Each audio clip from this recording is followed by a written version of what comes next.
आइए सीखे 100% सही ढंग से इंग्लिश बोलना लिखना वीडियो सीरीज का पार्ट 5। हमारे साथ लगातार बने रहिए। तो सब्सक्राइब करें एडुरिच हेल्थ टिच को और दबाएं बेल आइकन का ऑल नोटिफिकेशन इस सीरीज की वीडियो सबसे पहले प्राप्त करने के लिए। पढ़ चुके हैं प्रेजेंट टेंस के सभी 4 काइंड, ठीक इसी प्रकार पास्ट टेंस के भी 4 काइंड हैं। 4 काइंड में ये पहला काइंड है सिंपल पास्ट। ठीक है, सिंपल पास्ट की पहचान है, आइडेंटिटी है कि जब हिंदी वाक्य के अंत में था, थे, थी, आ, या, ये, ई हो तो ये पहचान लेना चाहिए कि यह हिंदी वाक्य सिंपल पास्ट टेंस के हैं। देखिए सिंपल पास्ट टेंस के मैंने कुछ एग्जांपल्स लिए हैं। वह ईमानदार था, वे लोग बहादुर थे, तुम्हारे पास 2 किताबें थी, उसे एक गाय था, हम लोग धनी थे, उसके पास एक बड़ा घर था। ठीक है, तो यहाँ पर इन वाक्यों से यह पता चलता है कि पास्ट टेंस में ही कोई काम समाप्त हो गया।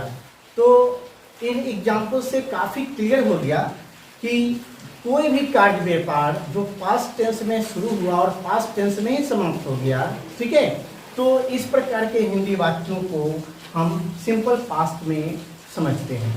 देखिए सिंपल प्रेजेंट टेंस की तरह सिंपल पास्ट टेंस के हिंदी वाक्यों को यहाँ भी हम 2 कैटेगरी में बांटते हैं। एक नॉन वर्बियल पैटर्न जिसमें वर्ब अनुपस्थित होता है, वर्ब एब्सेंट होता है। ठीक है, तो पहले हम नॉन वर्बियल पैटर्न की चर्चा करते हैं। नॉन वर्बियल पैटर्न को बनाने के लिए, ट्रांसलेट करने के लिए जो पैटर्न बनता है वो है सब्जेक्ट वाज वेयर हैड, थे थी के लिए वाज वेयर हैड का प्रयोग होता है। ठीक है, और तब ऑब्जेक्ट। ठीक है, देखते हैं इन वाक्यों को इंग्लिश में ट्रांसलेट कैसे करते हैं। तो देखें, वह ईमानदार था। ठीक है, तो वह की अंग्रेजी सबसे पहले तो हमें सेंटेंस की पहचान करनी है कि सेंटेंस किस टेंस का है। दूसरी बात, जब टेंस की पहचान कर लें तो देखें सब्जेक्ट कहाँ है। ठीक है, सब्जेक्ट वह है और इसकी इंग्लिश हो गई ही। ठीक है, था, क्योंकि सब्जेक्ट सिंगुलर है तो था की इंग्लिश होती है वाज वेयर। ठीक है, सब्जेक्ट सिंगुलर है, एक वचन है, इसलिए इसके साथ वाज आएंगे और ईमानदार की इंग्लिश होती है ऑनेस्ट। तो आपका ये कंप्लीट हो गया ट्रांसलेशन।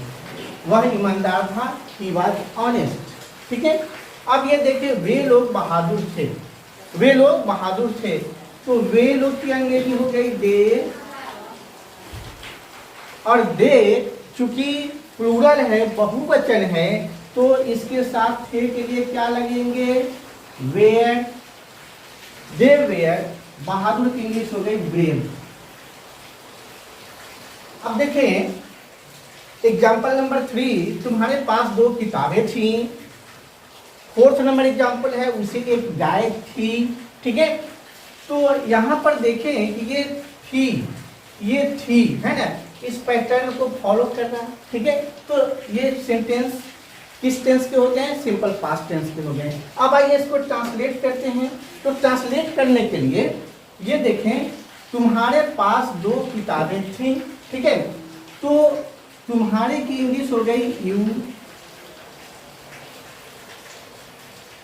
के पास के लिए पास्ट टेंस में हैड का प्रयोग होता है। के पास के लिए पास्ट टेंस में हैड का प्रयोग होता है। तो यू हैड 2 किताबें थी, 2 बुक्स। इस प्रकार तुम्हारे पास 2 किताबें थी, इसकी पूरी इंग्लिश हो गई यू हैड 2 बुक्स। अब देखिए 4th नंबर एग्जांपल्स को, उसे एक गाय थी। ठीक है, तो यहाँ पर के पास नहीं है, के पास क्या है, हिडन है, छुपा हुआ है। ठीक है, तो के पास हिडन है, इसको इस प्रकार भी कह सकते हैं, उसके पास एक गाय थी। ठीक है, तो इस सेंटेंस की इंग्लिश इस प्रकार बनेगी, उसे की इंग्लिश हो गई ही, के पास के लिए had, he had a car. देखिए एग्जाम्पल नंबर 5 को हम लोग धनी थे, ठीक है, हम लोग धनी थे, तो हम लोग की इंग्लिश हो गई बी। थे के लिए वाज वेयर का प्रयोग होता है, और चूंकि हम लोग वी प्लूरल है तो यहाँ वी वेयर। धनी की इंग्लिश हो गई रीच। इस प्रकार ये कंप्लीट सेंटेंस बन गया, हम लोग धनी थे, वी वेयर रिच, ठीक है। इसके बाद 6 नंबर में देखिए, उसके पास एक बड़ा घर था, ठीक है, तो उसके की अंग्रेजी हो गई ही, और के पास के लिए पास्ट टेंस में हैड का प्रयोग होता है, तो ही हैड एक बड़ा घर था, he had a big house.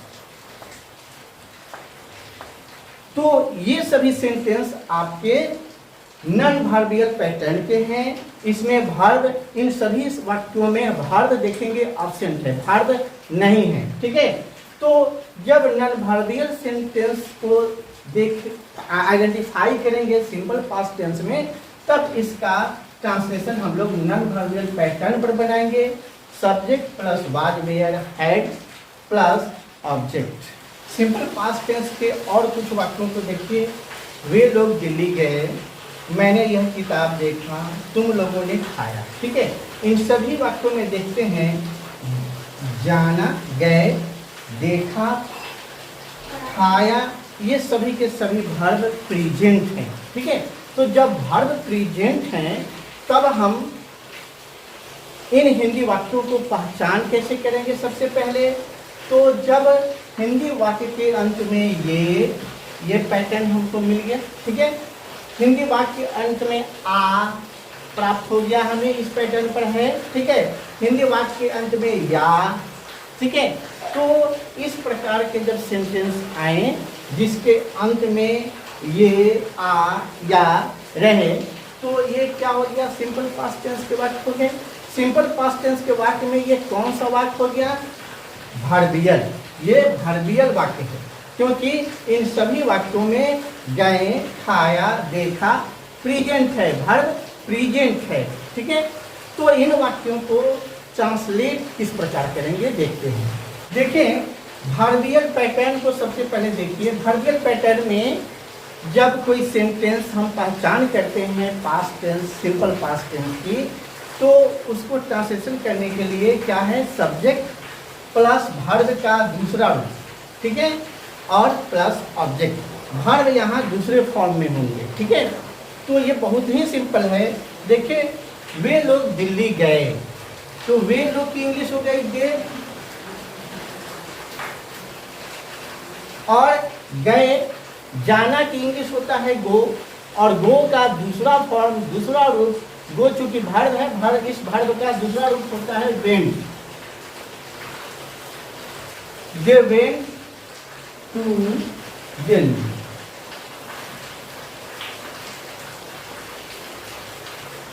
इसके दूसरे एग्जांपल्स को देखिए। मैंने यह किताब देखा, मैंने यह किताब देखा, तो मैंने की इंग्लिश क्या हो गई, आई।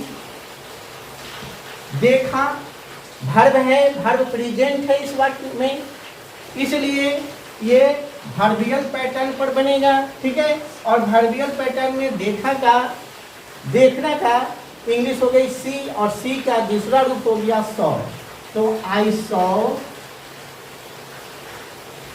This book. इस किताब की इंग्लिश हो गई दिस बुक। इसके बाद तुम लोगों ने खाया, तुम लोगों की इंग्लिश हो गई यू, और खाना की इंग्लिश हो गई इट। इट का दूसरा रूप, इट चूंकि वर्ब है, वर्ब प्रेजेंट है इस वाक्य में, और इट का दूसरा रूप हो गया इट, यू इट। इस सिंपल पास्ट टेंस के कुछ और वाक्य आपके सामने हैं। वे लोग पटना गए, तुम गरीब थे, हम लोगों के पास 4 कलमें थी, उसके कपड़े सुंदर थे। अब आप इन वाक्यों को ट्रांसलेट करिए और डिस्क्रिप्शन बॉक्स में लिख करके भेजिए, मैं इसे चेक कर दूँगा। सीखे 100% सही ढंग से इंग्लिश बोलना लिखना, ये कोर्स बिल्कुल फ्री है।